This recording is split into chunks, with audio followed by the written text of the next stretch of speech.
गृहिणींसाठी खास महत्त्वाच्या kitchen tips वेळ काढून नक्की ऐका। नंबर 1, चांगल्या आरोग्यासाठी नेहमी सूर्योदयापूर्वी उठावे।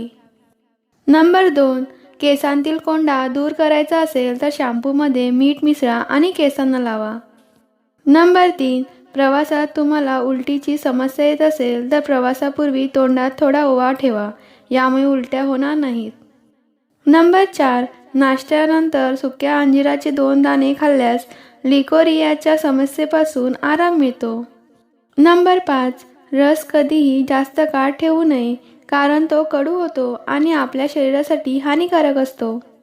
नंबर 6, कोल्ड्रिंक्सऐवजी ताज्या फळांचा रस, लिंबू पाणी, ताक, लस्सी, आंब्याचा शेक यासारखी पेये सेवन करा, ज्यामुळे तुमच्या शरीरासाठी पोषक तत्वेही मिळतील। नंबर 7, रात्री अंथरुणावर लघवी करणाऱ्या मुलांना खजुराचे दूध उकळवून द्यावे, यामुळे रात्री अंथरुणावर लघवी करणे बंद करतील। नंबर 8, हाडांची कमजोरी दूर करण्यासाठी म्हशीच्या दुधात थोडासा गूळ मिसळून प्या।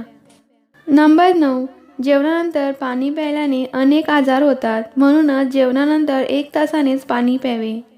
नंबर 10, जर तुम्हाला सांधेदुखीची समस्या असेल तर 2 अक्रोड जवस सोबत खाल्ल्याने सांधेदुखीमध्ये खूप आराम मिळतो।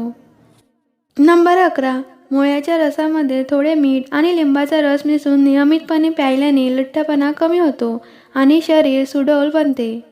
नंबर 12, सकाळी रिकाम्या पोटी पपईचे सेवन करणे खूप फायदेशीर आहे। नंबर 13, तुम्ही तुमच्या सकाळच्या नाश्त्यामध्ये दलिया, ओट्स, अंडी, पोहे, फळांचा रस, अंकुरलेले धान्य इत्यादींचा समावेश करू शकता। नंबर 14, रात्री झोपण्यापूर्वी दुधात वेलची टाकून प्या, हे डोळ्यांसाठी खूप फायदेशीर आहे। नंबर 15, रोज 1 ग्लास शुद्ध गाईचे दूध रिकाम्या पोटी प्यायल्याने शरीर मजबूत राहते। मंडळी, व्हिडिओ कशी वाटली हे कमेंटमध्ये नक्की सांगा आणि आलाच आहात तर चॅनलला सबस्क्राईब करूनच जा। धन्यवाद।